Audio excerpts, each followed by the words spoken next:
नमस्कार, आप देख रहे हैं इंडिया ब्रेकिंग न्यूज और मैं हूं आपके साथ खोबरे और रुक करते हैं कुछ खास खबरों की ओर।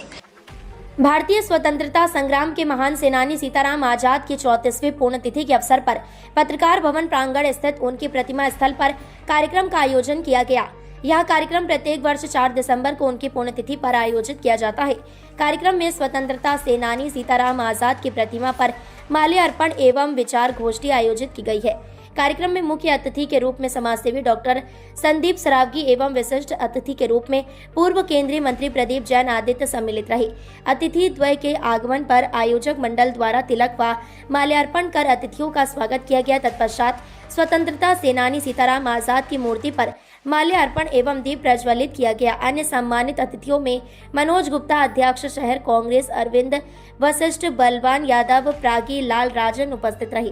कार्यक्रम में अतिथियों द्वारा स्वाधीनता संग्राम में सीताराम आजाद के योगदान पर विचार व्यक्त किए गए।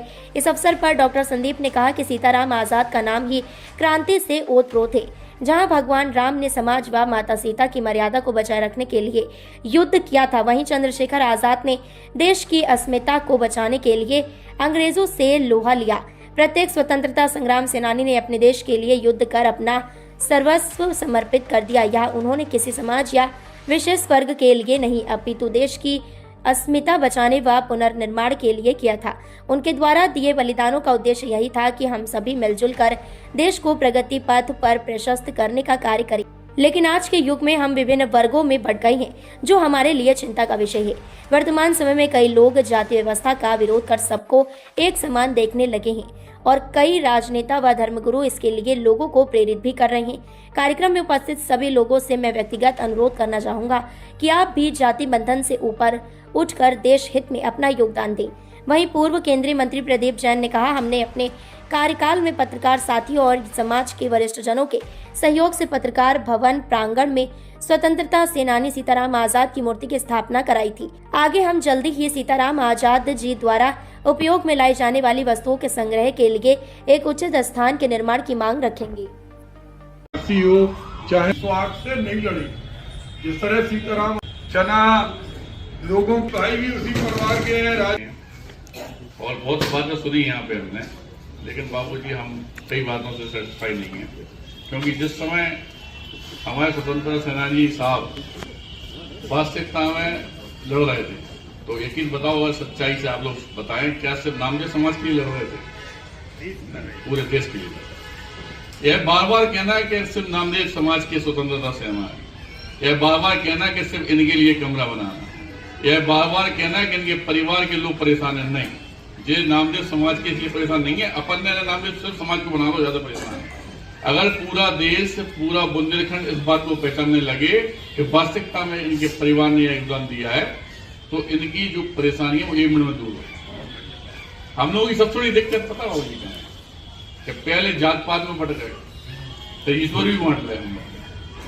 अब अगर एक मंच पे 4 पार्टी के लोग बैठे, चारों के व्यक्तित्व जो सोच है वो अलग अलग है। उसे राजनीतिक मुद्दा सिर्फ और सिर्फ नामदेव समाज का नहीं बनाना चाहिए, माननीय। इसे इस तरह से पेश करना चाहिए कि जितने भी स्वतंत्रता सेनानी इस बुंदेलखंड की भूमि धरा पे हैं, या झांसी में है या भारतवर्ष में, इनके लिए क्या करना चाहिए, इस बात पे विचार करो।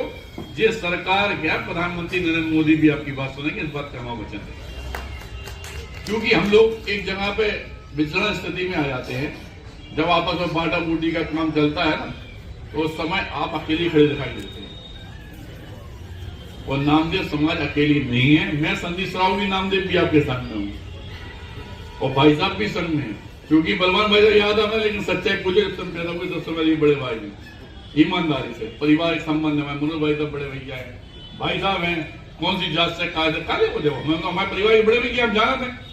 आप समझो, बाबू जी है आपकी के पिता कहा है, हमारा पिता ही हो गया, तुमने आपके चरण स्पर्श करे। जिस दिन ये अनुभूति आपके अंदर आ जाएगी, उस दिन इससे बुंदेलखंड की धरा को आगे बढ़ने से कोई नहीं रोक सकता। जिस वीराना लक्ष्मीबाई की आप बात कर रहे हैं, जिस दिन वे सोचती कि सिर्फ हमें अपने परिवार के लिए लड़ना, तो 1 मिनट में लड़के खत्म कर देती, लेकिन इस पूरे देश के लिए लड़ने के लिए क्रांति की चिंगारी लेके 22-23 साल की लड़की पीछे 1 साल का बच्चा बांध के, दोनों हाथ में तलवार लेके, मुंह में लगाम लेके निकली, सिर्फ इस देश को बचाने। प्रेरणा सूत्र नहीं हमारे लिए, इसी तरीके से अगर आप लोग इस देश की बात करोगे तो आप भी बेनसोच बन जाए। जिनकी हमारी देरी के अंदर कोई बेटी आ जाए तो वो अहरवार है, वाल्मीकि है, कहां से आए, गुप्ता है, बनिया है यार। फिलहाल के लिए इतना ही। खबरों का सिलसिला लगातार जारी है। आप बने रहिए इंडिया ब्रेकिंग न्यूज के साथ। नमस्कार।